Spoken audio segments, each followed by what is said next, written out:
porque eu estava falando muito sozinho, então eu queria Tu saber se termina- vocês têm alguma questão em cima do que eu estava falando, até quais questões de vocês eu posso continuar aprofundando alguma coisa. Tu parastes em Renascimento, período pré-moderno. Isso, que você falou que o Foucault faz aquela divisão dos períodos. Para o Foucault tem Renascimento, é, se não me engano, medieval e moderno. Né? Acho que era. Então, o Foucault ele organiza, né, isso que a gente chama de modernidade em três períodos. As obras dele, exceto História da Sexualidade, volume 2 e 3 e 4, né, você vai ter História da Loucura, Nascimento da Clínica, As Palavras e as Coisas, Vigiar e Punir, e primeiro volume da História da Sexualidade, Vontade de Saber, essa organização cronológica, né, da modernidade enquanto três processos, né? Renascimento do século XVI e XVII, para a idade clássica, né? Que é os séculos XVII e XVIII, né? E a modernidade, de fato, né? Que é o século XVIII e XIX. E aí eu estava falando justamente de como ele, né, tenta localizar em cada tema específico. Eu estava falando do tema da delinquência, por exemplo, da criminalidade, em Vigiar e Punir, de como ele tenta traçar justamente as formas de punição e o tipo de subjetividade que emerge dessas formas de punição, dessas práticas de poder, né, nessa passagem. Por exemplo, na idade essa idade clássica que o Foucault chama, né, em Vigiar e Punir, ele mostra justamente a passagem do suplício, da forma de punição do poder soberano, né, de um poder que atinge o corpo com violência, né, um poder exemplar, né, que você utiliza um determinado indivíduo, né, da sociedade para você indicar de que aquilo que você cometeu contra o Estado é cometer também contra a figura, a imagem do rei, né? E aí você tem uma outra forma de punição, uma emergência de uma nova experiência da punição que surge com a reforma humanista, né? O Foucault ele vai falar lá em Vigiar e Punir justamente do surgimento, né, de que teóricos, né, do direito, teóricos, tanto filósofos, né, políticos, vão estar pensando justamente em formas de punição mais eficazes, mais econômicos, né, e que atinjam menos o corpo e mais aquilo que seria a alma. Aí a gente coloca a alma aí aqui entre aspas, né? Aí eu só estava tentando traçar essa divisão em três processos, porque Foucault ele tenta mostrar justamente o que acontece com a experiência humana, né, em determinado âmbito, seja na sexualidade, seja na loucura, seja na questão da doença, ou de como você enxerga o homem, né, no caso, em Palavras e as Coisas. Né, você tem justamente a formação do homem como objeto e sujeito do conhecimento, né, na modernidade, né? O homem com o surgimento justamente das ciências humanas, é o que ele tenta localizar, né, nesse livro. É isso que eu estava tentando traçar nessa divisão. Aí eu não sei, alguém queria fazer alguma pergunta? Que eu não sei se eu continuo falando, né, sobre os outros textos. Deixa eu te perguntar uma coisa. Claro. Quando você está falando de história da loucura, e aí a questão da liberdade, né, que é o seu tema de pesquisa. Quando você está olhando a liberdade na história da loucura, no Vigiar e Punir, e aí o tema da liberdade, por exemplo, numa noção mais do cuidado de si, no diálogo com Kant, você está vendo coisas diferentes, né? Com Essa é a certeza. questão que eu queria te perguntar. O que você Sim. está vendo de diferente? Como está sendo essa diferença? Vamos lá. O Celso Kramer fala uma coisa que eu acho muito interessante na tese de doutorado dele, eu tinha comentado antes, né? Ele fala que essa divisão, geralmente em três períodos, né, da filosofia do Foucault, e isso a gente pode questionar e tudo mais, mas ele propõe uma imagem que eu acho interessante dessa divisão, né? Porque tanto naquilo que a gente chamaria de arqueologia, que é esse período da década de 60, a genealogia, período da década de 70, e a ética, que seria justamente o período da década de 80, né, haveriam em cada uma delas uma questão principal, né? Seria na arqueologia o saber, na genealogia o poder e na ética a questão da liberdade. Isso é segundo o Celso Kramer. Mas ele fala uma coisa que eu acho muito interessante, que é a seguinte: não quer dizer que na arqueologia ele vai trabalhar o saber, mas não vai trabalhar o poder. Ou que na genealogia ele vai trabalhar o poder, mas não vai trabalhar o saber. Não, nada a ver. Ele está justamente acumulando aspectos que seriam constitutivas da experiência humana de um determinado período histórico. E a formação dessa experiência humana, e o Foucault ele vai tratar, não estou tirando isso do nada, o Foucault trata disso na introdução de uso dos prazeres, para ele explicar justamente qual foi o motivo dele ter feito essa guinada de uma história da sexualidade na modernidade para a história da sexualidade na antiguidade clássica e na antiguidade greco-romana e depois naquilo que a gente chamaria de antiguidade tardia com o cristianismo, né? Que ele fala justamente que essa experiência ela é constitutiva de 3 aspectos. Algo que seria essa questão do saber, que reúne os discursos sobre esse determinado tipo de homem, né?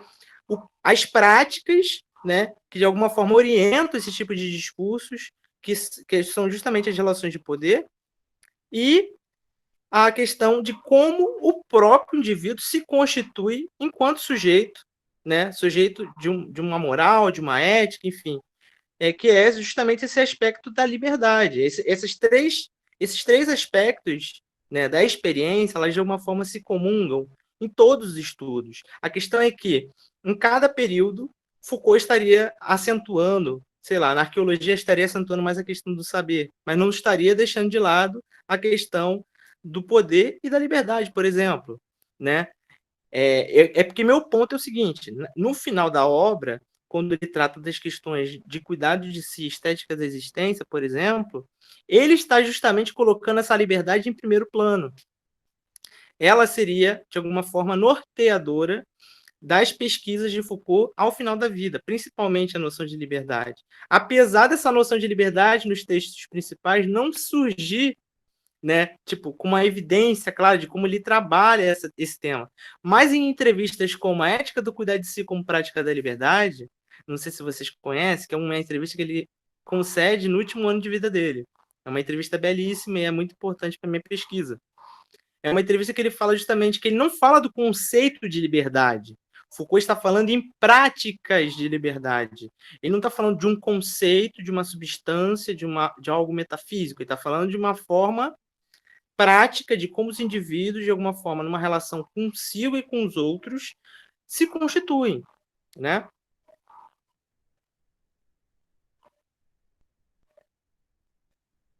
Tô falando aqui sem áudio. Que eu acho que quando você falou, né, sobre a história da loucura, ou vigiar e punir, quando você falou liberdade, aí você falou privação da liberdade, que é justamente quando você está no hospício ou quando você está na prisão, você tem uma privação da liberdade, que é diferente do que há todo um debate na filosofia sobre a questão da liberdade em outro sentido, que não é necessariamente a privação da liberdade física de você estar impedido de estar na rua andando, né, livremente.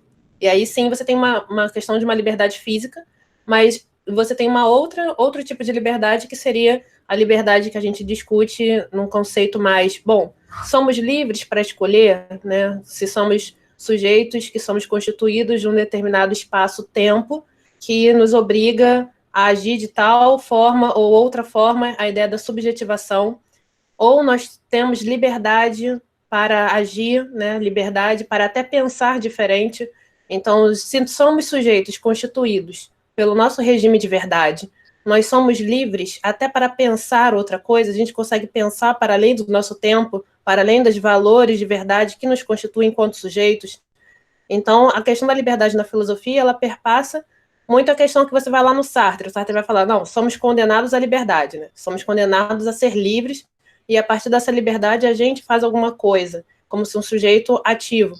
Agora, o sujeito do Foucault não é o sujeito sartriano, né? Então, Isso. eu queria que você E nem falasse um Foucault pouco mais vai sobre... ser. E Foucault também não é humanista. A gente tem que levantar essa bola, né? Porque, por exemplo, quando o Sartre fala de liberdade, naquele texto o o existencialismo e o existencialismo. humanismo, ele vai falar da liberdade justamente. Essa frase me lembrou, né, que você falou, de que estamos condenados a ser livres, né? O Sartre ele vai estar tratando da liberdade, mas no âmbito do humanismo filosófico, que o Foucault justamente não quer. Ele está justamente, aí tem gente que fala, né, que Foucault ele de alguma forma estaria entrando numa tradição anti-humanista, né, que tem de alguma forma uma referência aí de Heidegger e de Nietzsche, né? São dois filósofos inclusive que eu citei. Mas por quê? Porque o Foucault ele não está falando de uma liberdade em que você, por exemplo, através de se desvencilhando da alienação, se desvencilhando, por exemplo, das noções de repressão, né, de você tirando, por exemplo, todas as barreiras que façam que o homem consiga alcançar a sua essência, a forma que, tal como ele que está de alguma forma obscurecida através das camadas sociais, através das relações de poder, através das formas de saber. Foucault não está falando disso. Foucault está falando justamente do seguinte: nós precisamos entender de que formas de saber e práticas de poder essa constitui uma forma de nós sermos hoje, mas essa forma que a gente é hoje, né, é histórica, ela se modifica. Essa experiência que nós temos hoje, ela é única, ela não vai ser a mesma justamente no futuro, por exemplo. Que é aquela coisa que você falou do a priori histórico, né? Então, quando eu estou pensando em liberdade, e aí a ideia de você trabalhar com a priori histórico é você dizer, olha, existem condições de possibilidades de construção de sujeitos e de saberes que constroem nós hoje, enquanto sujeitos contemporâneos, que não somos nós na antiguidade. Assim, se a gente nascesse no período 5 séculos antes de Cristo, sabe, não, eles não são a gente sem internet e sem tecnologia, assim, são outras pessoas, são outros sujeitos, é outro modo de subjetivação.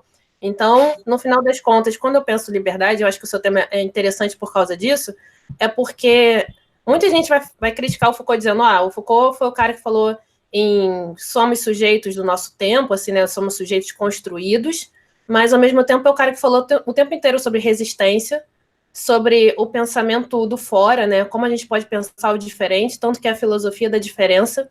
Então, ao mesmo tempo, é entender que existem coisas que nos constituem, mas entender que a gente pode criar alguma coisa mesmo diante da dificuldade de que é pensar diferente, criar alguma coisa diferente. E aí por isso que ele vai também tentar estudar esses personagens na história que criaram uma coisa diferente, né? Eu trabalho com Sócrates e eu penso Sócrates a partir do pensamento do fora, né? Que é o que o Deleuze chama, né? Quando o Júnior aí que falou que estuda Deleuze e Guattari. Então, você tem o Deleuze no livro do Foucault, né, o livro chamado Foucault, onde ele vai falar sobre o pensamento do fora. E eu analiso Sócrates como alguém que pensa o fora, né, que produz algo novo, ou seja, ele é o dentro daquela sociedade ateniense, mas ao mesmo tempo ele é o fora. Então, assim, os usos da liberdade, as práticas de liberdade, é justamente você conseguir fazer algo que você usa a sua liberdade para construir um lugar outro, né, um lugar como se fossem as linhas de fuga lá do Deleuze. Então, acho que eu penso a liberdade a partir disso. Por isso que quando eu perguntei para você, qual seria então a diferença entre você pensar uma liberdade física, que é a liberdade da prisão, e você pensar uma liberdade em outro sentido, né? Porque não é a mesma coisa quando você fala, o hospício e a prisão. É uma liberdade física, né? Sua, você está preso. A outra coisa é você pensar a liberdade em outras categorias, que é justamente a liberdade de pensar, a liberdade de criar, a liberdade de agir, né? São outras possibilidades de se pensar a liberdade. Perfeito. Eu vou até aproveitar o gancho, né? Porque você falou uma coisa e eu ainda não tinha comentado a respeito. O Vigiar e Punir, né? Eu estava comentando. Vai tratar, por exemplo, da questão da privação de liberdade. Mas, ao mesmo tempo, existe uma tensão nessa sociedade disciplinar, porque você tem, ao mesmo tempo, essa privação da liberdade por meio do funcionamento dos mecanismos modernos de poder, mas também uma exigência por parte dos indivíduos, né? Muito se deve à questão do iluminismo, do próprio humanismo que eu estava citando anteriormente, de que é importante existir liberdade na sociedade. Uma sociedade, né, em que você, por exemplo, tem a liberdade de circulação, liberdade, né, para expressão, liberdade de ação, né? E o Foucault, num texto também que é muito importante na minha pesquisa, que é O Sujeito e o Poder.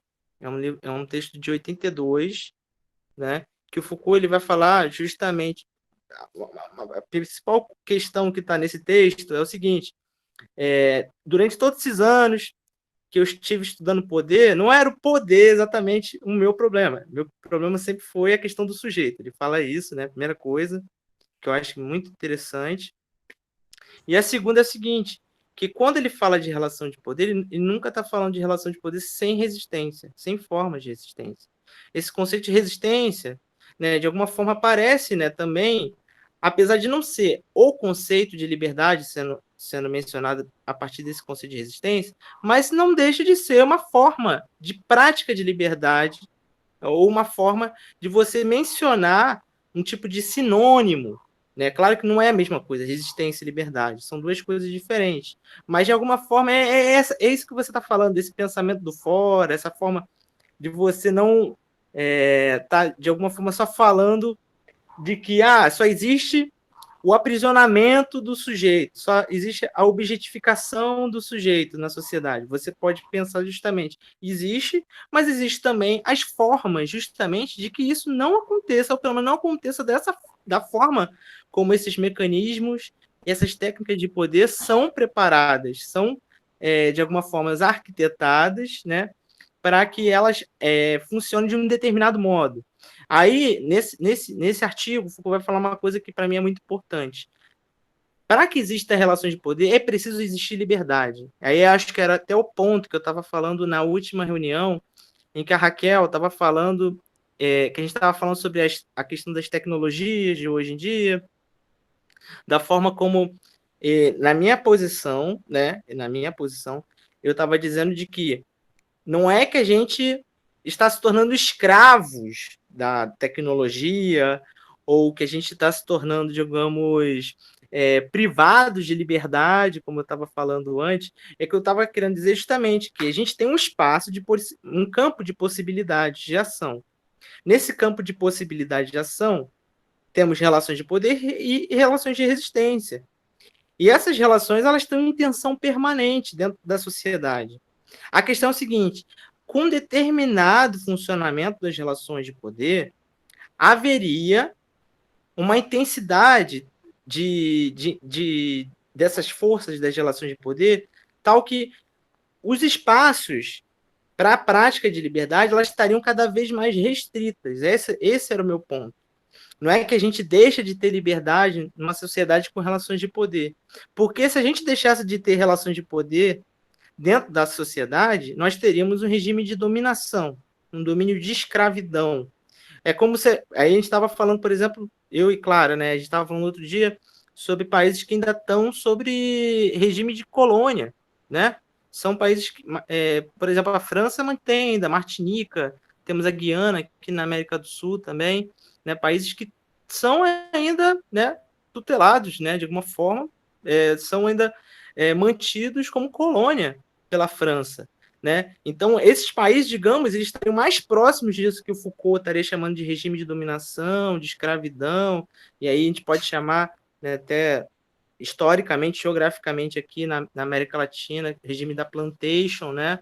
Que é mais próximo disso do que de um sistema de relações de poder, de uma sociedade organizada em torno de relações de poder, formada em instituições, né? E essas instituições, por N problemas que elas possam ter, elas têm, de alguma forma, autonomia, não deve prestar conta, por exemplo, para a metrópole, por exemplo, né?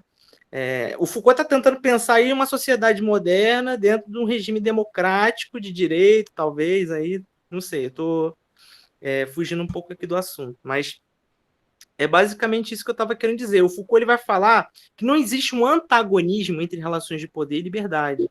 Um antagonismo por quê? Porque o antagonismo ele pressupõe que você tem uma exclusão, ou práticas de liberdade, ou relações de poder, né? A gente vai pensar antagonismo, por exemplo, na luta de classes, ou classe burguesa ou classe proletariada, né? Como se não houvesse, né, uma permanente tensão entre essas classes, uma permanente tensão entre essas forças de relação de poder e de práticas de resistência. O Foucault, ao invés de antagonismo, vai falar de agonismo. Agonismo vem da palavra grega agonisma, se não me engano, essa é a palavra, depois vocês me corrijam se eu estiver errado, que quer dizer combate. O Foucault ele vai estar localizando justamente esses regimes, tanto de relações de poder quanto de práticas de resistência, como um combate constante. Gianluca, posso Pode fazer falar, uma pergunta? pode falar. A partir de tudo que vocês colocaram, e aí é só para tentar entender, então, na verdade, o que eu teria quando, se eu fosse, aí você me corrija se eu estiver errado, porque pode ser que eu nem saiba do que estou falando. Eu teria, então, na verdade, assim como eu tenho o poder disciplinar, o poder soberano, o poder pastoral, que ele não fala muito, mas de certa forma está ali, né? O biopoder. Eu teria, então, na verdade, modalidades de liberdade, porque se são modos de nos relacionarmos com nós mesmos, com a verdade, com o nosso período histórico presente, então talvez eu tivesse modos de liberdade, maneiras de liberdade. Tentando entender ainda a pergunta. Você pode formular novamente? Eu queria entender um pouco Posso. melhor, por favor. Eu acho, por exemplo, ver se eu estou errada. Quando eu estou falando, analisando um período histórico, liberdade ela tem uma característica quando eu estou analisando os gregos, ou não, ou os romanos. Quando Não, pode o meu falar. ponto é que a liberdade, ela de alguma forma permeia, né, as investigações de Foucault. A questão é Entendi. que, nessa análise dos antigos, ela estaria cada vez mais presente. Esse era o meu Entendi. ponto. E essa Entendi. análise dos antigos, de alguma forma, na minha visão, Uhum. ela também está muito perpassada pela interpretação que ele faz de Kant.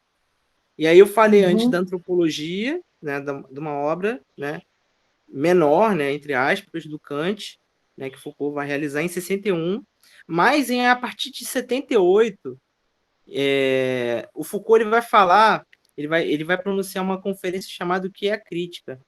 E Uhum. nessa conferência ele vai falar do texto do Kant sobre esclarecimento. Não sei se vocês conhecem, né, que é o que é esclarecimento. Que o Kant fala da saída da menoridade para a maioridade, né, que justamente seria esse o mote, né, do esclarecimento, né, alemão, no caso. Né? E Eu aí. acho muito legal esse texto, assim, só para perguntar também para o Gianluca como é que ele vê essa relação do texto, porque tem um texto do Câmara Leme que fala, justamente interpreta esse texto. Não sei se você conhece esse texto, é justamente sobre liberdade, que é um pensador italiano, e bem interessante porque ele usa o texto do Kant e fala que, pelo menos assim, a interpretação que eu me lembro de muito tempo de já ter lido esse texto, que é justamente, se o Kant lá, no que é o esclarecimento, fala que as pessoas preferem seguir, né, obedecer às outras, que é o diretor de consciência, por preguiça e covardia, ele vai dizer que o Foucault, ao ler o Kant, interpreta que as pessoas não escolhem por preguiça e covardia. Ou seja, o que ele quer dizer? As pessoas, quando elas escolhem obedecer alguém, elas escolhem ativamente obedecer alguém. Então, até quando você escolhe não pensar, você está escolhendo, você está agindo. Então, é como se o Kant colocasse os sujeitos como passivos, né? Tipo, eu prefiro não pensar e eu não penso. E aí você tem alguém ativo que pensa por você. O que o Foucault está dizendo é: olha, eu ativamente escolhi não pensar, eu estou escolhendo obedecer. Então, é sempre sujeitos ativos que escolhem mesmo estar na posição que é a posição de obedecer alguém. O que você acha? Você concorda com isso?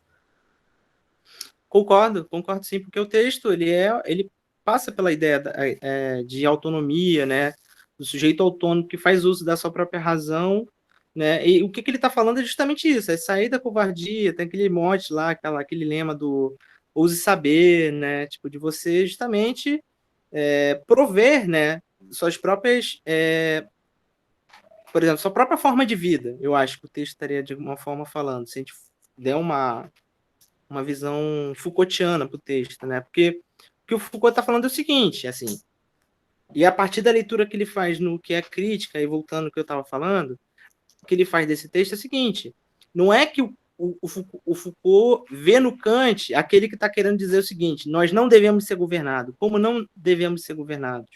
Foucault está se perguntando o seguinte: como não ser governado dessa forma? Como não ser governado segundo esses princípios? Como não ser... escolher, inclusive... É porque, assim, é aquele ponto que eu estava falando antes. Não existe sociedade sem relações de poder, né? Mas isso não quer dizer que não exista liberdade. A questão é que o próprio indivíduo ele tem que ter essa autonomia, essa escolha, essa altivez, né, de se colocar diante do governo, né, como Kant fala no texto do esclarecimento. E o Foucault vai voltar ao Kant, esse mesmo texto do esclarecimento, em outro artigo, né, um pouco mais tarde, em 84, O que são as luzes, que ele vai falar, né, desse texto como se Kant estivesse falando do iluminismo, né, porque o esclarecimento ele é o iluminismo, né, mas no sentido alemão do termo.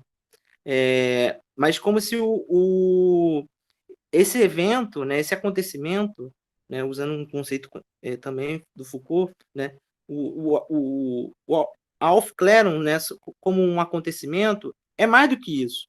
Não é só um período histórico, não é só um processo histórico, é um tipo de atitude de modernidade.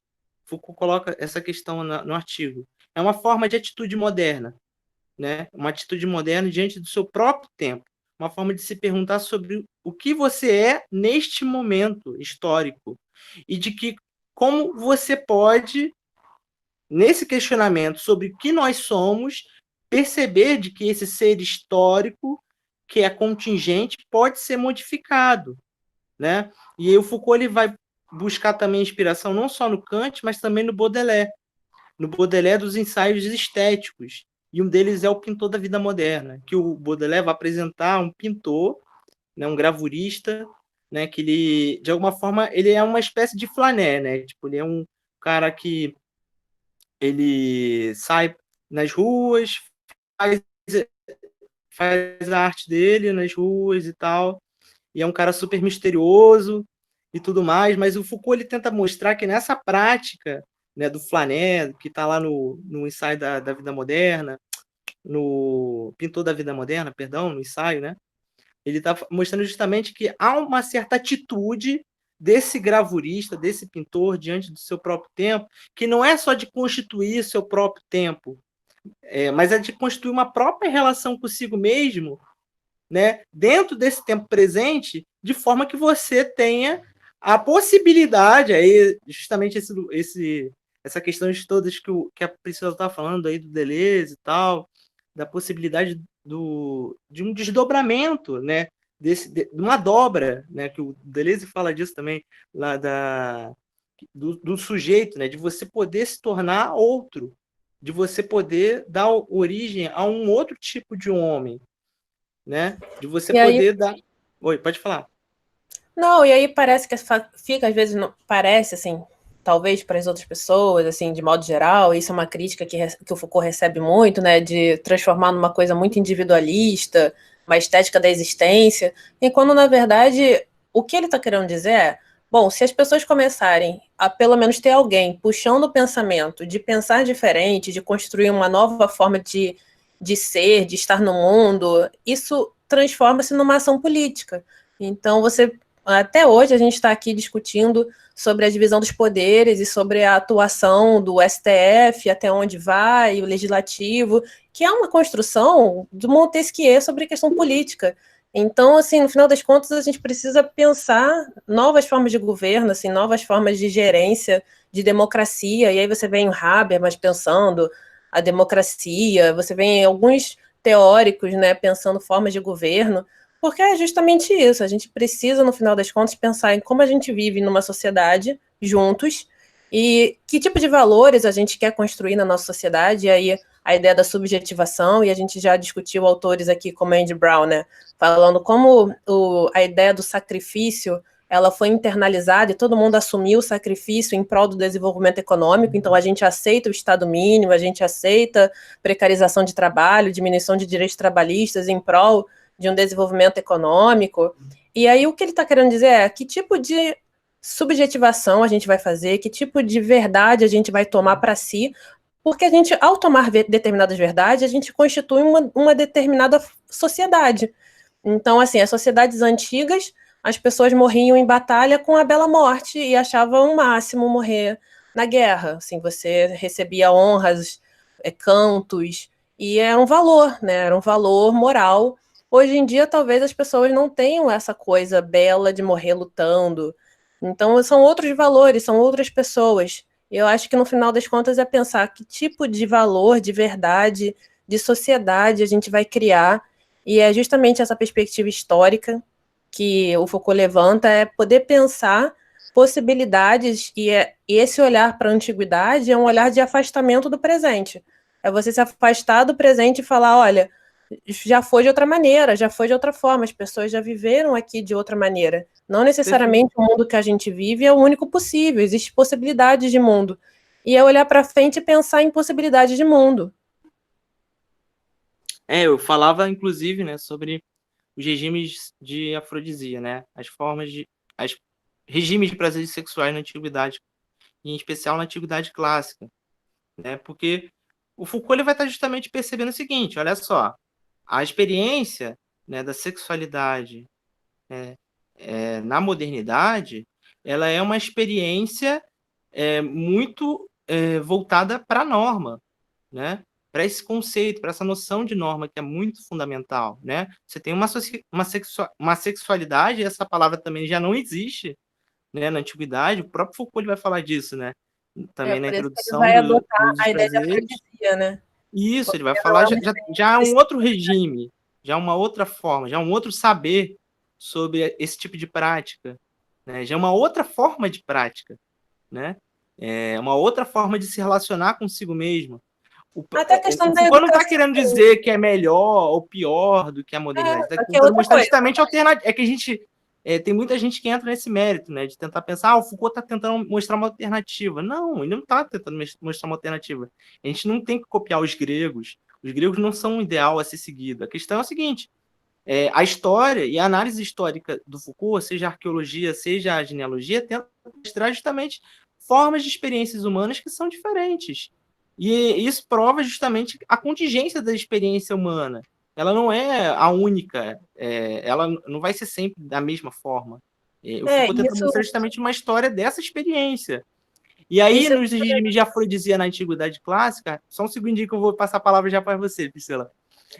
O Foucault tenta mostrar que a relação dos gregos na Antiguidade Clássica com as próprias práticas de prazeres, né, está relacionada com um certo modo de que o sujeito, aí a gente está usando já em termos modernos, mas digamos o indivíduo grego, né, ele de alguma forma estaria estabelecendo uma certa relação consigo mesmo, né, e essa relação de consigo mesmo seria de uma relação de moderação, de uma forma de você ser comedido com relação aos seus desejos, com os seus instintos. Não é uma forma de você ainda não tem essa ideia cristã, né, que depois ainda vai surgir, que Foucault vai mapear, que é de uma relação que você tem que ser castradora com a sexualidade, com o seu próprio corpo. O que ele está mostrando é o seguinte, que essa relação de você ter um certo comedimento com os prazeres, com os desejos, com os instintos, está relacionado com uma certa construção de caráter. E aí, no sentido grego da palavra, de ethos, né? De uma forma de vida, em que você vai estar construindo para si e que, de alguma forma, vai ser um exemplo para os outros também. Vai ser uma forma de como você quer, né? Não impor esse ideal para as outras pessoas. Não se trata de uma ética universalista. Se trata de uma forma, né, de ética enquanto construção de relação consigo e com os outros, né? E essa relação com a liberdade é muito importante na antiguidade grega, antiguidade clássica, perdão, porque você tem ainda na Grécia Antiga um regime de escravidão, né? O regime de escravidão na Grécia, de alguma forma, ela não é só política, né? Ela é também ético. Por quê? O escravo não tem ética grego. O escravo não tem. O escravo, a mulher, as crianças, né? Só o cidadão na não tem Grécia Antiga cidadania. clássica, sim, Em cidadania, exatamente. Você tem liberdade para ação, você tem liberdade para agir, para se constituir, para... Enfim. E o que o Foucault está tentando perceber é justamente isso, de como essa escravidão não é só o escravo que está acorrentado, é também, por exemplo, a imagem do tirano. O tirano, por exemplo, é aquele que é escravo de seus próprios desejos, de seus próprios instintos, que comete, digamos, abusos, né, contra a população, né, que comete uma série de práticas completamente descabidas, né, desnecessárias, enfim, coisas que, de alguma forma, que ele não consegue controlar. Ele não tem uma agência, ele não se governa. Não adianta nada você governar os outros, você sabe melhor do que ninguém isso, Priscila. Você pesquisa Sócrates, né? Não adianta nada você se governar os outros enquanto você não sabe se governar, né? Então, esse tema da liberdade ele é muito importante na antiguidade grega, né? Na antiguidade clássica, o Foucault ele vai justamente pincelar isso através dessa questão específica dos regimes de afrodisia. É interessante isso que você falou, porque no final das contas, quando ele está falando de filosofia antiga, ele está falando que, olha, são grupos de pessoas que não só pensaram racionalmente, questionaram racionalmente o mundo, mas que se comprometeram em agir como se pensava, né? Em ter uma coerência entre a sua fala e a sua prática. E Aí a é ideia interesse pela parresia, né? a ideia da prova de verdade, né? Se a pessoa está falando a verdade ou não, é a vida que se leva. Então, você, para ser considerado um mestre, né, e alguém que tem algum conhecimento de uma escola, e aí você tem que praticar aquilo e as pessoas, os alunos te seguem por você ser um exemplo de vida, né? Então, isso é interessante porque é diferente da prática filosófica institucionalizada, academicista, que a gente tem, fazer mestrado, doutorado, publicar artigo, é muito diferente de uma prática filosófica da antiguidade. Então a gente também só consegue pensar criticamente o que a gente faz hoje quando a gente se distancia do presente e vai para outros lugares que eram constituídos de outra maneira. Então acho que isso é bem interessante, esse trabalho genealógico, né? Você sai do presente para o passado, mas para Esse sair do presente, entre aspas, né? Porque você mantém o pé no presente, você mantém seus pés fincados no presente, mas esse sai observa outros exemplos, outras formas de experiências, né? exatamente. Você olha o passado, mas para falar daqui. Você está no passado para entender o presente e para pensar outras possibilidades de se colocar no mundo, né? Que aí é o que Foucault traz com o texto do Kant falando da maioridade. Esse o pensamento. Da ontologia do presente. Isso, da ontologia do presente. E até a ideia do acontecimento, né? Que o Foucault pega do Heidegger para falar dessa questão do homem com o presente, com Sério? a crítica. Eu uso na minha tese o acontecimento Sócrates, não sabia que ele pegou do Heidegger. Não, então, tem uma passagem uma menção muito pequena no dicionário Foucault, que o Foucault vai falar que entendeu Nietzsche por conta do Heidegger, e aí tem essa relação entre o conceito de acontecimento em Heidegger e a ideia do homem da modernidade, do homem moderno, do Baudelaire, e o pensamento de Nietzsche. Tem sim, eu até escrevi alguma coisa sobre, eu posso procurar e te mandar, Priscila. O processo do Heidegger é muito importante. E é engraçado que Foucault mal menciona, né? Pouca gente sabe dessa... Não, ele fala em alguns momentos. É claro que ele não desenvolve muito, ele fala em entrevista, em curso. Acho porque o Heidegger é meio mal visto, né? Não, eu nem acho, assim, acho que tem muito Foucault pensou com muita gente, mas eu acho que é questão de escrita mesmo, do que ele queria dizer e o que cabia, né? Mas as questões do Heidegger, e principalmente daquele chamado último Heidegger, né? Porque até mesmo essa nomeação que a gente faz para o último Foucault vem dessa coisa do último Heidegger. O último Wittgenstein, né? Por exemplo, também tem. Que é o Heidegger que estaria pensando justamente nessa questão da brecha, né? Da clarificação, acho que, se não me engano, o conceito não me foge. É justamente Clareira. essa possibilidade de uma fonte, né, de liberdade, esse espaço em aberto, né, de que esse homem histórico, né, e até mesmo essa leitura do Foucault, lá da antropologia do Kant, deve-se muito a essa influência do Heidegger e do Nietzsche, porque lá É, nessa tese ele vai citar o Nietzsche, ele vai falar de super-homem na tese complementar. Ele vai estar falando meio que de um Kant nietzschiano, assim, né? e é muito legal, assim, essa relação que Foucault faz. Inclusive, essa coisa do homem grego e da liberdade, a gente estava comentando aqui no bate-papo, ela tem muito a ver também com o uso dos prazeres, né? Foucault chega nesse ponto da sexualidade para falar da liberdade. E é legal esse recorte, voltando um pouquinho na tua fala, de dizer que o homem livre era só o cidadão. Então, a gente não tem como a gente pensar uma liberdade muito ampla se a gente não vai incluir o escravo, se a gente não vai incluir a criança, se a gente não vai incluir as mulheres, se a gente não vai incluir os estrangeiros, também não eram cidadãos. Perfeito. E E até bom você falar isso, porque no Sujeito e o Poder, esse artigo que eu tinha mencionado de 82, ele fala o seguinte: para existir relações de poder, tem que existir sujeitos livres. Ele coloca entre aspas, né? Porque não é o sujeito livre que pode fazer o que ele quer. É o sujeito livre que, de alguma forma, né, aceita aquele jogo, está jogando aquele jogo, né? Da forma como ele está sendo jogado. É isso. Entende? Não é É bem porque a gente, sei lá, interessante, assina. Diego. Oi, pode falar. Não, pode falar, pode Não, concluir. por favor, já falei bastante, quero ouvir você. Ah, não, é que ia mudar um pouco o assunto, né? Ou não, né, também, né? Porque, na verdade, eu não sabia que o Heidegger foi meio que um interlocutor, né, do Nietzsche com o Foucault, né? Se não for, me corrijam, né? Foi isso que eu entendi.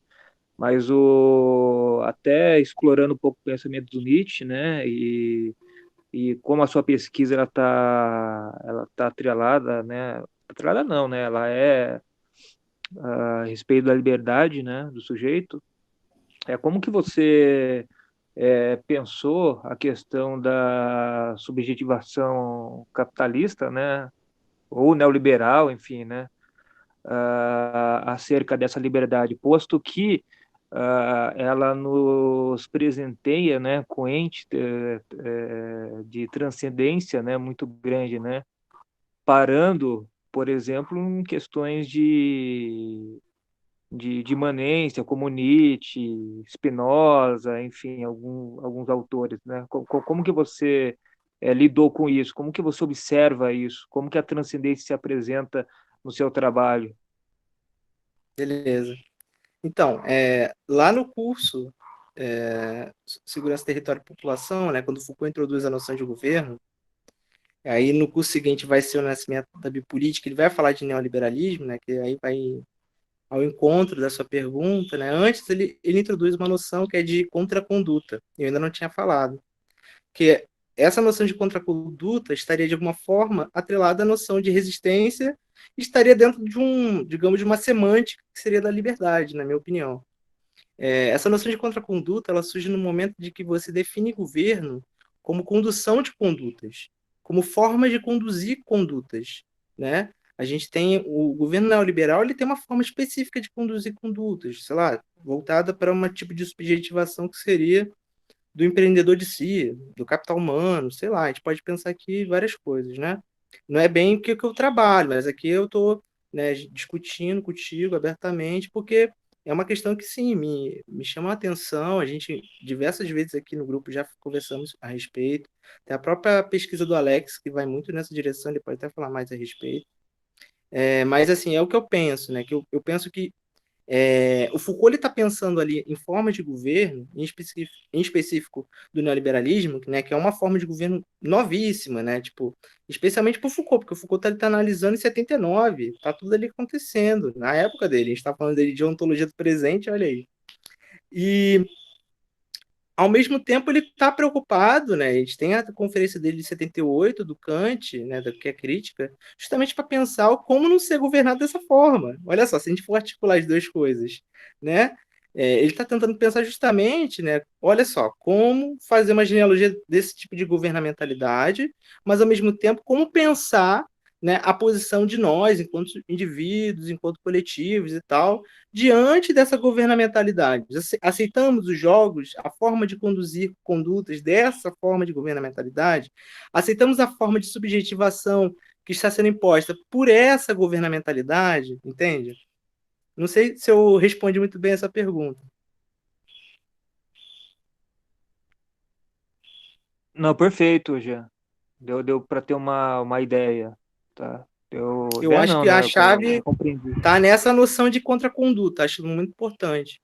Jean, Oi. e só para somar aí a tua fala, que hoje você fala várias vezes, hoje você falou pouco sobre essa questão do governo, né? Que eu acho é super importante realmente nessa análise que é feita, né? Não só da modernidade ou da antiguidade, mas do período do presente, né? Como você colocou, do neoliberalismo.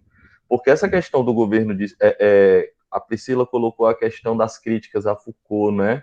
E hoje a gente usa muito o termo, a gente escuta muita gente falando a questão da imaginação política, né? Que sente falta na leitura do Foucault de uma imaginação política.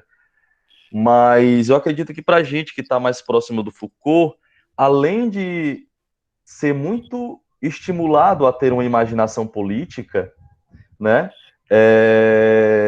Eu acredito que essa é uma percepção errônea, né?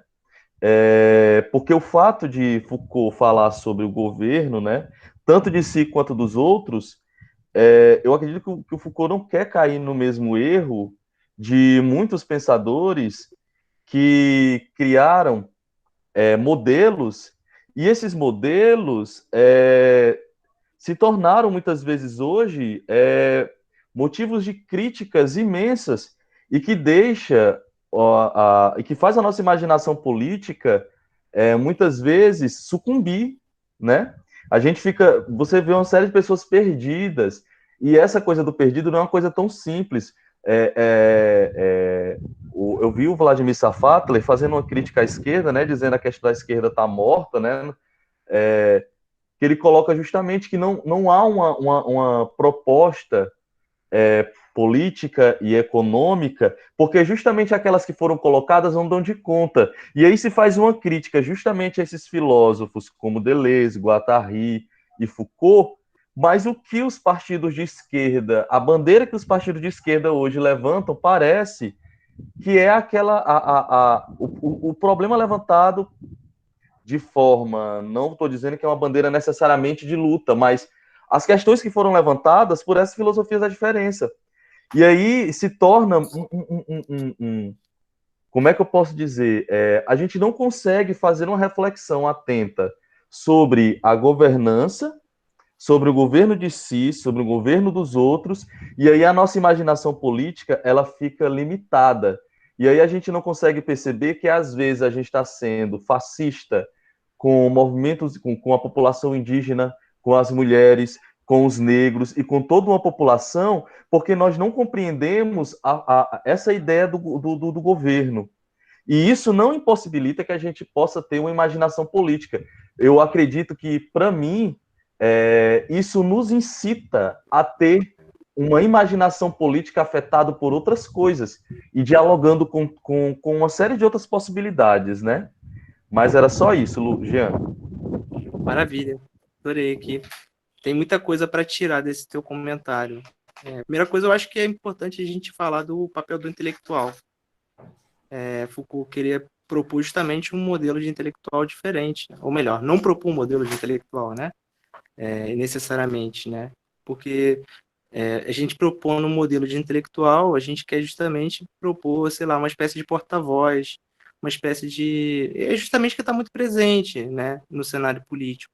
A gente sempre está em busca, né, de alguém que guie as massas, né, que esclareça as massas, e Foucault justamente se afasta desse tipo de ideia. E essa expressão que você colocou, né, com frequência, da imaginação política é muito importante, porque quando a gente está pensando em liberdade, por exemplo, dentro do pensamento de Foucault, ou de Deleuze, ou de Guattari, enfim, a gente está pensando justamente, né, quais são outras formas de fazer política, quais são outras formas de pensar política, quais são outras formas de agir, né? A gente não quer, de alguma forma, cercear, sei lá, as formas que já são existentes. A gente quer questionar, a gente quer pensar a validade delas, ver se elas ainda funcionam, se ainda não funcionam, a gente tem que pensar em outras.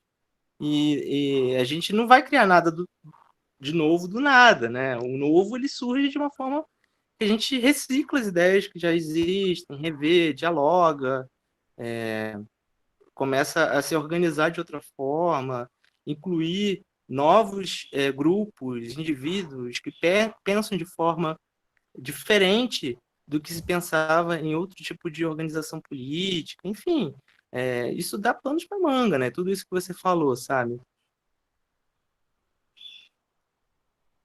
sei se eu me fiz claro. O intelectual para Foucault, ao meu ver, assim, seria muito mais, digamos, tem aquela frase famosa, né, daquela conversa entre Foucault e Deleuze, né, que da indignidade de você falar pelos outros, né? Eu acho que o Foucault ele tenta propor, eu acho que seria um modelo de intelectual em específico. O que seria isso, né? O intelectual específico seria aquele que dentro da sua atuação numa determinada área, né, atuaria justamente, né, aí nessa função crítica que ele tira do Kant, né, de você pensar justamente como não ser governado dessa forma, de como dentro da sua área, né, seja como filósofo, professor de educação física, seja como, né, cozinheiro, como faxineiro, como, sei lá, qualquer lugar que você esteja, né, você propõe uma forma específica, né, de estar aí em relação a uma forma de governo, uma forma de conduta, né, que tenta ser imposto ao sujeito, a forma da gente enxergar o mundo, né? Acho que o Foucault ele não à toa, ele propõe esse desprendimento, né, de si mesmo, né? Ele fala isso pensando no intelectual, né? Porque se a gente ficar sempre pensando da mesma forma, né? Se a gente pensa sempre dentro das mesmas categorias, né? Como se assim, a gente pensa, por exemplo, essa teoria aqui, ela é muito boa, eu vou usar ela, já deu errado algumas vezes, mas é porque eu não apliquei ela direito, então eu vou continuar tentando, tentando, até uma hora que vai dar, vai sair, entende? A gente poderia estar perguntando justamente o seguinte, olha só, talvez seria agora o momento da gente repensar, não só esses métodos que você utiliza, esses procedimentos que você utiliza, mas também a sua própria forma de agir consigo, com os outros, né? E isso já proporciona, né, todo um caminho para mudanças, né? Todo um caminho para outras formas de enxergar o mundo, né? Que antes não eram possibilitadas justamente porque a gente estava na repetição do mesmo e não na possibilidade do outro. Eu acho que a gente está pensando nessa filosofia da diferença justamente porque ela possibilita esse vislumbre do outro, né? De outras formas. Jean, Oi, o Paulo perguntou, pediu para falar um pouco mais sobre a ideia de filosofia da diferença.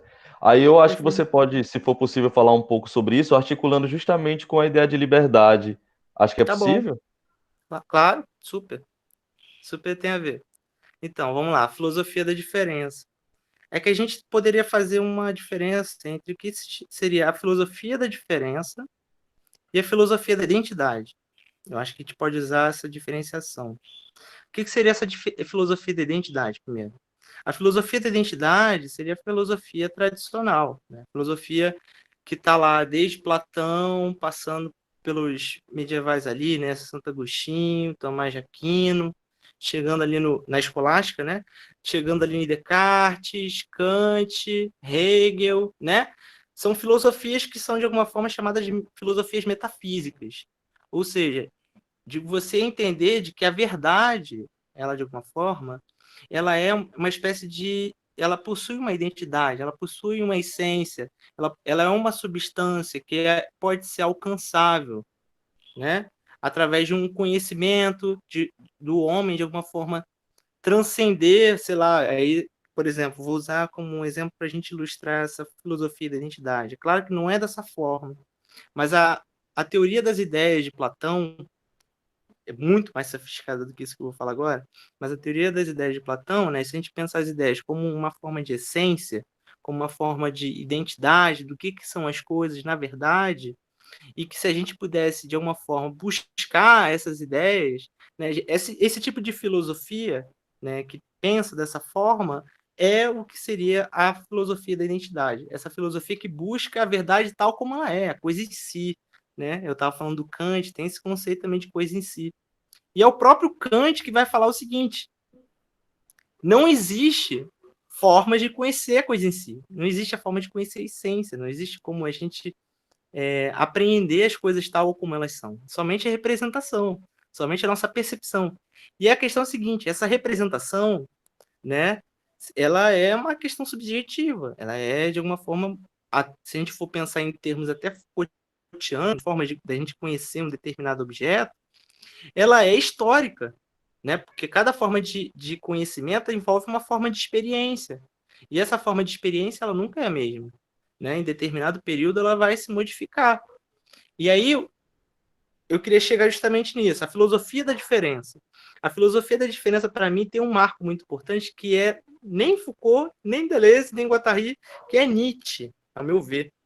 Por quê? O Nietzsche é esse filósofo que justamente vai perceber, vai fazer uma leitura da tradição filosófica, essa tradição que eu chamei de filosofia da identidade, ou que a gente poderia chamar de tradição metafísica, justamente dessa tradição que persegue essa verdade, essa noção de verdade, que é imutável, como se existisse, de fato, como se essa verdade fosse já dada, algo natural.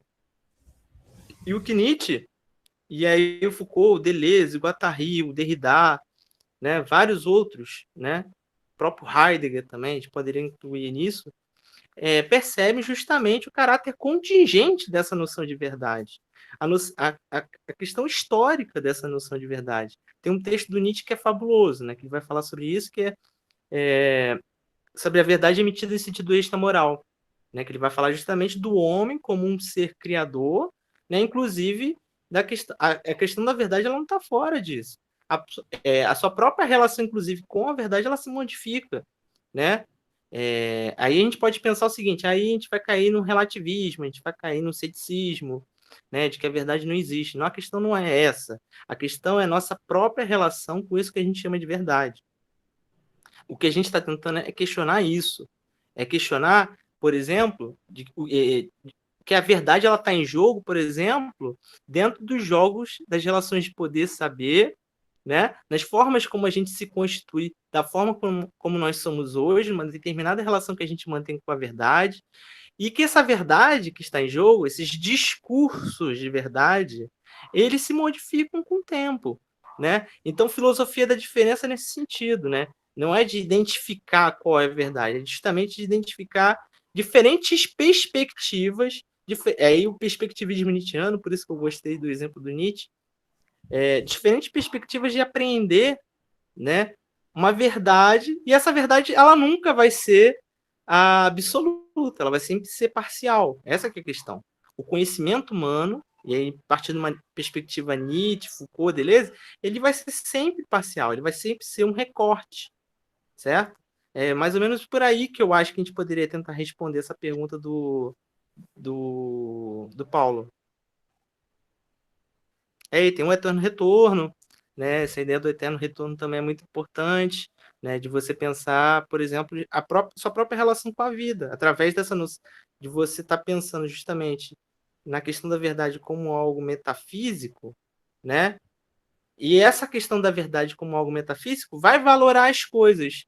Alguma coisa, por exemplo, como a vida, a temporalidade. A temporalidade ela vai ser alguma coisa negativa, enquanto a eternidade vai ser algo positivo. Vai ter um valor positivo em relação à temporalidade. A vida aqui na Terra, a vida terrena, ela vai ser de alguma forma descartada. A imanência ela vai ser de alguma forma subjugada pela transcendência, por exemplo, né? Ou seja, a vida, a existência em relação a uma eternidade, né? A uma forma de vida eterna, né? Que vai ser apregoada tanto pela metafísica, que vai passar pelo cristianismo, né? Que vai, de alguma forma, se apropriar das ideias metafísicas, chegando na ciência moderna, que vai estar também com esse ideal de verdade. Tem todo um panorama, né? O Foucault ele está tendo todas essas ideias, formulando todas essas ideias, mas dentro todo de uma tradição que a gente precisa conhecer bem também, né? Ele é um grande leitor de Nietzsche, um grande leitor de Heidegger, troca muitas fichas com Deleuze, que está ali, é contemporâneo dele.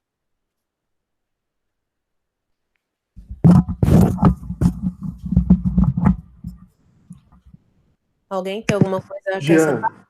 a última pergunta que eu teria para te fazer seria com relação a essa questão da liberdade na vigência do período do neoliberalismo. Se tem alguma relação com aquelas práticas que o Foucault diz, né, que o neoliberalismo acaba dificultando, pelo menos, a prática de liberdade dessa maneira tradicional da Grécia. Eu queria saber se você tem alguma coisa para falar como ficariam essas práticas, tanto o neoliberalismo, ou dependendo como for, também, por que o neoliberalismo seria um problema, né, para essa questão da liberdade. Não, aí que tá. Eu não estou falando que o neoliberalismo é um problema com relação às práticas de liberdade. Ela é uma forma de governo, né, atual, né? E aí a gente poderia estar pensando o seguinte: existe um tipo de subjetivação, ou seja, uma forma de você fazer com que um indivíduo se torne um sujeito dentro desse contexto do neoliberalismo. A questão é a gente pensar o seguinte: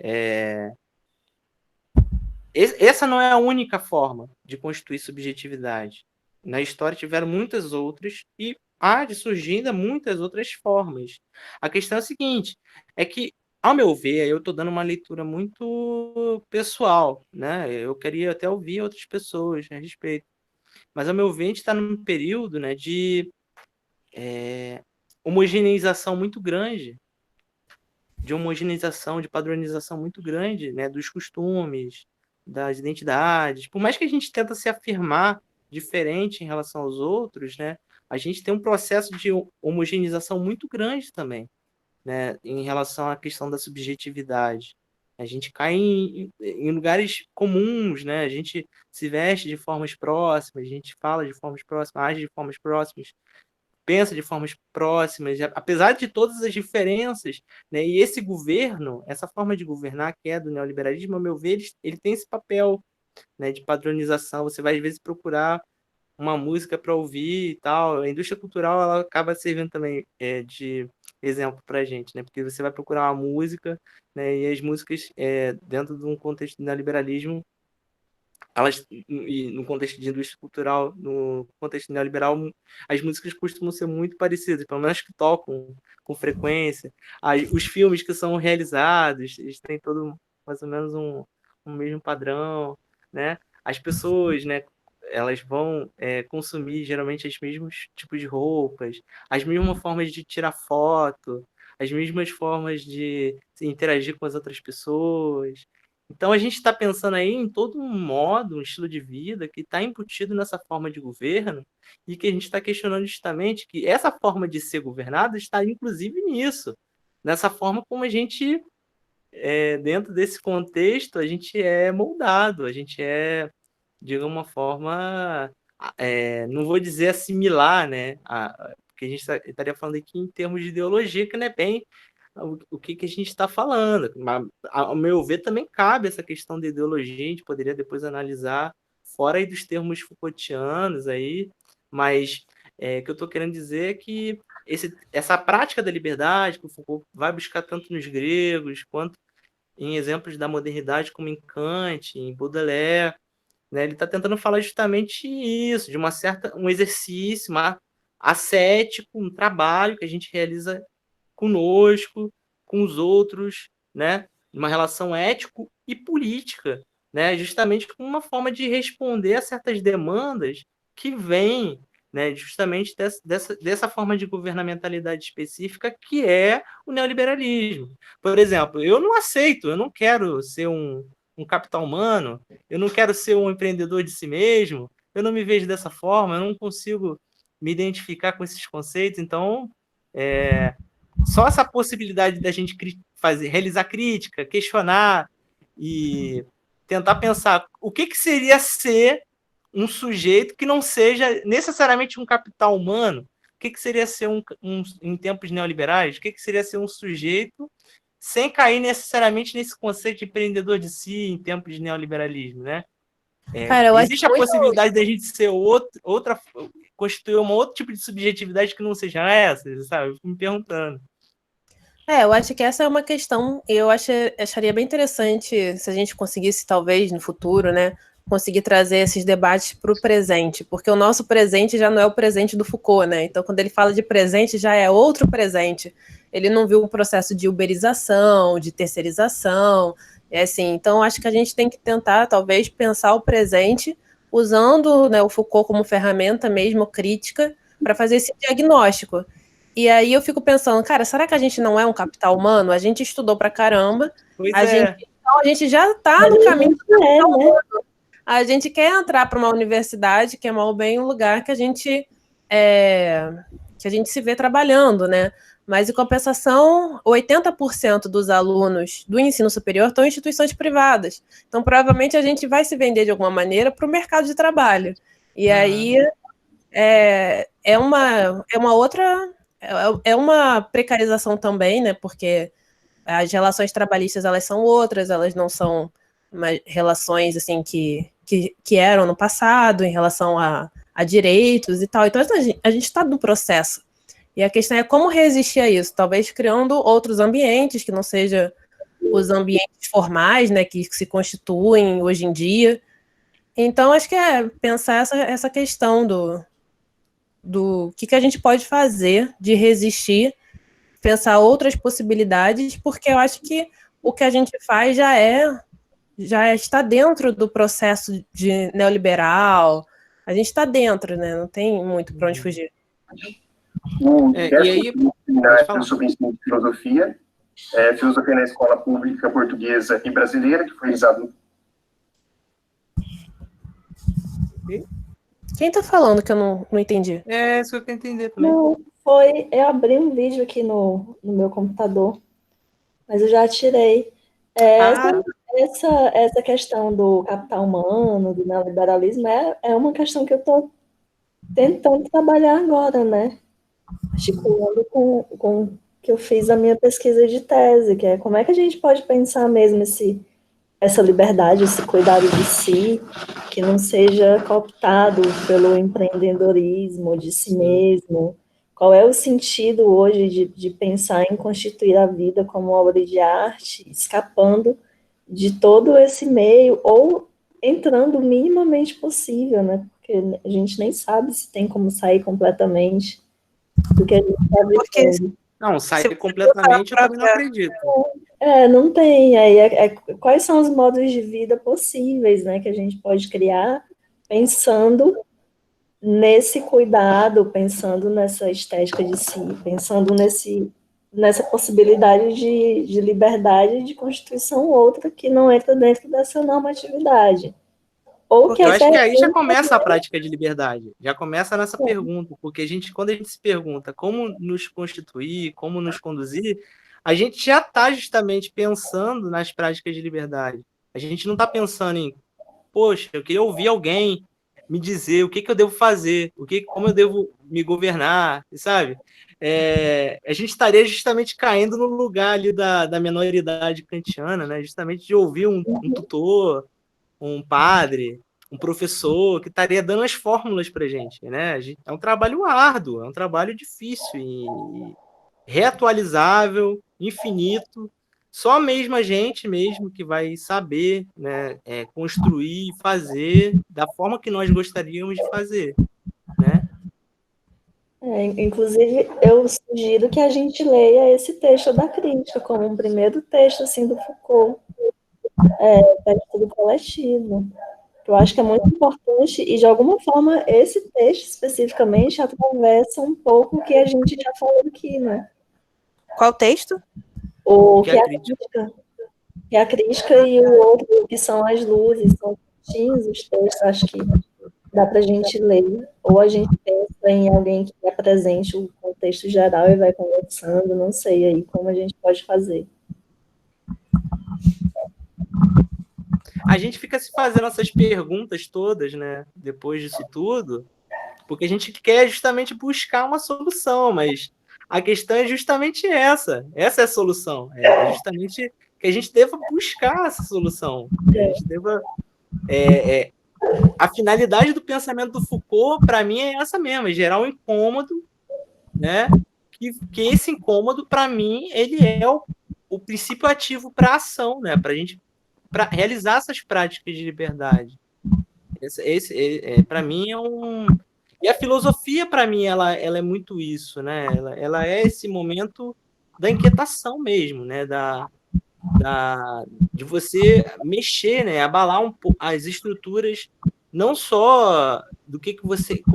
da sua visão de mundo, mas da maneira como você se enxerga os outros, sua relação com as coisas, né? Com sua própria cultura, com a moral, com a sua experiência sexual, enfim.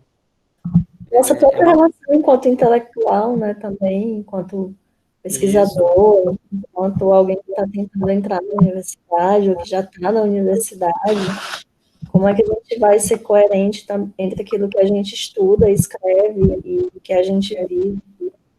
Acho que não tem como dissociar, não, também. Pois é, e a gente, enquanto universitários no Brasil, da década de 2020, né, temos certas limitações históricas precisas, né, que a gente precisa conhecê-las, para justamente a gente poder vislumbrar o que é poder ser um intelectual diferente ao qual nós somos hoje. A maneira, se a gente está, de alguma forma, insatisfeito, né, com a forma como, por exemplo, a organização política está sendo realizada, uma forma de oposição às formas de governo e tal, a melhor forma da gente descobrir quais são as práticas de resistência, de subversão, de contraconduta, talvez seja conhecer justamente como são realizadas essas formas de governo. Por isso que o Foucault ele vai minuciosamente analisar as formas de governo, analisar as formas de dominação, analisar as formas de relações de poder, entende? Porque muitas das vezes Foucault vai ser interpretado assim, Foucault não fala de liberdade, só fala de relações de poder. O poder está para toda parte. É uma onipresença do poder, né? A gente é só capturado, não tem espaço para liberdade. Não, o Foucault está falando justamente o seguinte: se há relações de poder, é justamente porque há liberdade.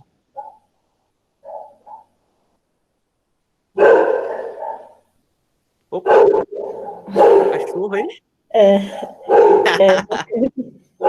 É o meu cachorro aqui, tá chorando. Gente, vida do interior. Quando ele corre, parece um cavalo. Mas é assim, essas relações de poder que atravessam a gente, e de governo, e de governança, né? Que tem essas diferenças de governamentalidade para governança. Eu acho que hoje, no Brasil, a gente tem uma área de trabalho muito grande, né? Um campo de pesquisa muito grande, assim. A gente está vivendo uma coisa que é muito importante, embora seja tenebrosa. Talvez seja importante porque é tenebroso, não sei. Que, cara, a gente tem aí tudo, né? Só tentar escrever e debater também, conversar. Já não sei como é que a gente pode muito, talvez, contribuir com luzes para a sua pesquisa, mas você está pensando em trazer o problema da liberdade para a contemporaneidade ou você vai traçar os diferentes modos de pensar a liberdade na obra do Foucault?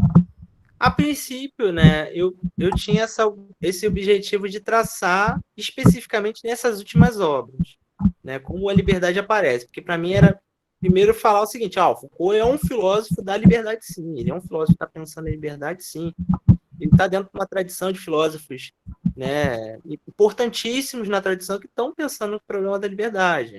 Minha mestrado em filosofia, estou pensando um problema que é muito próprio dessa área, né? Então, aí eu comecei a perceber justamente que a liberdade não é só presente num determinado período da obra do Foucault, tá em toda a obra do Foucault. Então, para mim, é uma forma de jogar a luz para a obra do Foucault através da ótica desse problema específico. Não é a única forma de ler, mas é uma leitura possível, né? E aí, para mim, quais são os desdobramentos disso? Não estou estudando isso para mera erudição, né?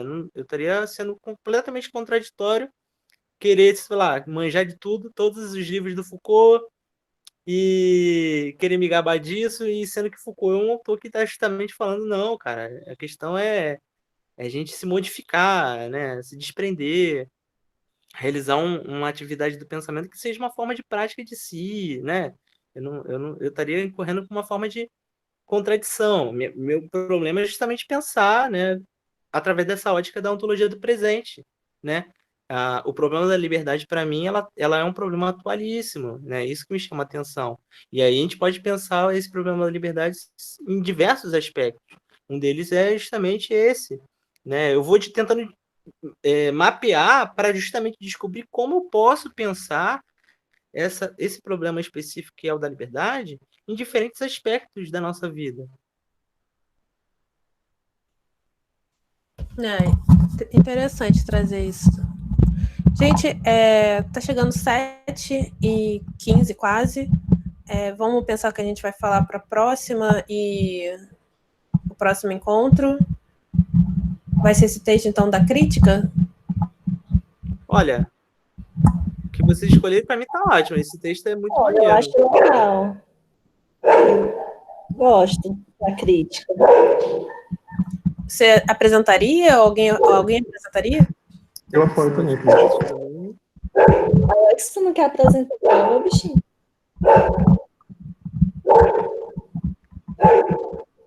É que, para mim, o texto do que é crítica é bem legal para a gente pensar, fazer um link com o que o Foucault quer com a leitura do neoliberalismo, né? Que era uma coisa que a gente estava pensando demais. E a gente não tinha em vista justamente esse problema da atitude crítica, da contraconduta, Sim, eu gostei bastante de resistência. texto aqui apresentado, sem dúvida nenhuma. Raquel, Pode jogar uma luz aí, né? Eu não vou me propor a apresentar, na verdade até já fiz a leitura devido à minha dissertação, mas na semana que vem eu me comprometi com um grupo e a gente vai estar a semana todinha trabalhando um texto, entendeu? Que é justamente o texto do Roberto Machado sobre o Deleuze, a arte e esqueci o outro, né? Aí a gente está trabalhando, eu não vou me comprometer porque justamente eu vou estar com esse compromisso, entendeu? Tu não quer apresentar então para a gente esse texto, em vez da gente debater a crítica? Porque eu também estou sem tempo de ler e apresentar, assim. Eu já li, mas já tem tempo. Eu posso, qualquer coisa, fazer uma dupla aí com a Raquel, da gente fala.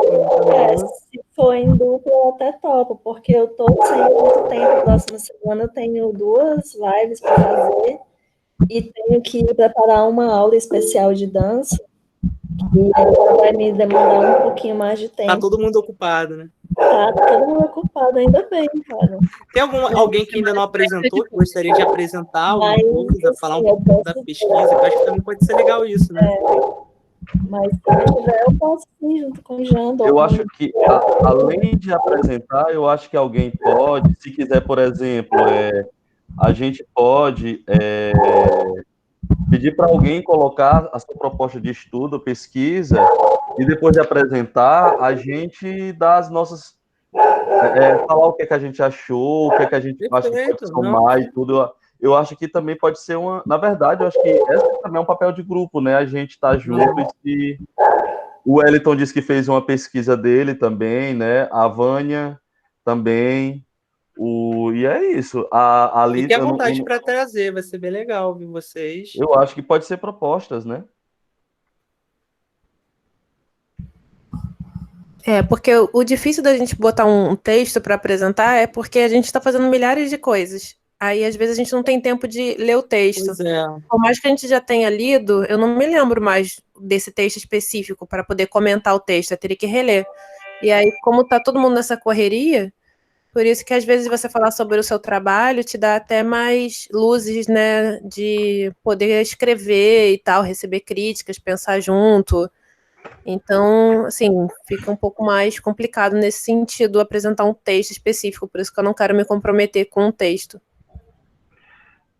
Depois que a gente terminar esse trabalho, porque assim, é um grupo que eu faço parte, que é um grupo justamente sobre Deleuze, e na verdade agora está só sobre Deleuze, né? E a gente está lendo esse livro. E aí depois de terminar, eu posso organizar para apresentar de forma geral o livro, que trata de muitas coisas que a gente já está falando aqui, né? Porque é justamente uma apresentação geral, né? Mas eu posso depois apresentar. Agora, eu só não vou me comprometer com isso agora devido a essa questão. E lógico que tem outros diálogos que eu estou fazendo que a gente pode apresentar. Mas aí eu acho que alguém pode apresentar a pesquisa. É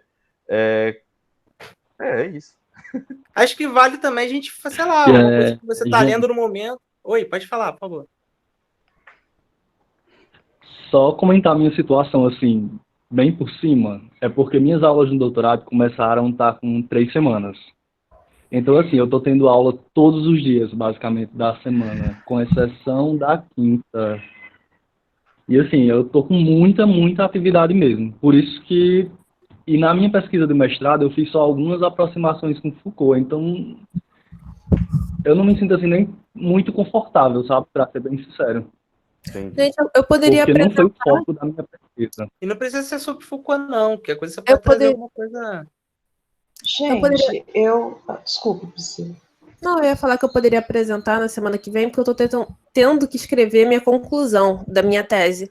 Então, assim, se eu apresentasse a minha tese, a estrutura dela, e aí vocês me ajudassem com pensamentos, críticas, para eu escrever a conclusão, que é o que eu tenho que escrever, seria ótimo para mim. Então, eu poderia apresentar a minha tese, início, meio e fim, e vocês me ajudam a construir a conclusão. Assim, no sentido de ouvir críticas, entendeu? Acho que é ótimo. Então tá bom. Porque para mim vai me ajudar. Eu acho massa. Eu só não me comprometo, eu posso até me comprometer a apresentar. Só que a minha tese, eu não trabalhei com Foucault, eu trabalhei com Bourdieu, né? E aí, então, não tem nada de Foucault. Eu gosto de Bourdieu. Mas assim, o pessoal que não pode apresentar agora, né? No caso, a Vânia, qual o nome mesmo do outro rapaz que estava falando ainda agora? Gabriel. Não, Wellington. Então, se ele também agora. não puder também agora, a gente marca um dia que vocês possam se preparando direitinho e vocês falem um pouco da pesquisa de vocês, da trajetória. Não precisa como a ser Priscila necessariamente né? Mas caso como vocês estão dizendo que estão um pouco apertados, eu posso apresentar. Mas aí é sobre Bourdieu e formação de professores. A gente lança um olhar aí de questões também que são do Foucault, a gente tenta fazer um paralelo, sei lá, a gente faz alguma coisa. Eu acho que talvez vocês pudessem contribuir no seguinte sentido. Durante a qualificação, uma das pessoas sugeriu que eu trabalhasse com o conceito de heterotopia do Foucault. Aí, conversando com a minha orientadora, ela, não, deixa isso de lado, vamos ficar só com o Bourdieu e tal. Talvez, não sei, fique à vontade, ou na próxima, ou em outra, depois da Priscila, eu posso apresentar e aí a gente conversar sobre essa relação que eu poderia fazer com o conceito de heterotopia do Foucault. Mas aí vocês fiquem à vontade, não sei, o que vocês acharem melhor. Acho legal. Eu acho massa. Legal, eu me interesso por esse conceito. Olha, eu não sei, eu estou estudando, ficou de lado, foi uma indicação da banca, porque eu trabalhei com formação de professores, trabalhei com Bourdieu, trabalhei com uma componente curricular da formação de professores, e aí nesse processo, a pessoa que trabalhava com Foucault falou, Vânia, talvez se você trabalhasse com o conceito de heterotopia do Foucault, pudesse abrir o leque, tal, novos horizontes. Mas aí, conversando com a orientadora, ela, não, deixa quieto. E aí ficou... Mas fiquem à vontade. Oi? Não, é porque, assim, o modo, né, de visão do Bourdieu, eu acho que não concilia muito com o Foucault, não. Mas, então, assim, eu acho que se você talvez adotasse o conceito de heterotopia do Foucault, você teria que talvez abrir mão do pensamento do Bourdieu, porque eu acho que são coisas um pouco diferentes. Então, sim, é verdade. São coisas um pouquinho diferentes, mas eu estava pensando numa componente do currículo específico, e eu não sei se a pessoa não entendeu muito bem, mas eu sei que apareceu esse conceito, e a minha orientadora disse não. Você leu o livro o livro não, é um artigo, né? Heterotopia do Foucault. Você leu? Não, eu cheguei a ler, mas a gente descartou. Nós optamos por descartar e ficar só com o Bourdieu. Mas se você quiser apresentar até esse texto da heterotopia do Foucault, é interessante. Texto belíssimo. Né? É muito bonito esse texto. Vocês, quem sabe? Eu li faz um tempinho. E aí a intenção era fazer isso, mas a minha orientadora achou muito complicado, né? Bourdieu e Foucault, como fazer esse casamento.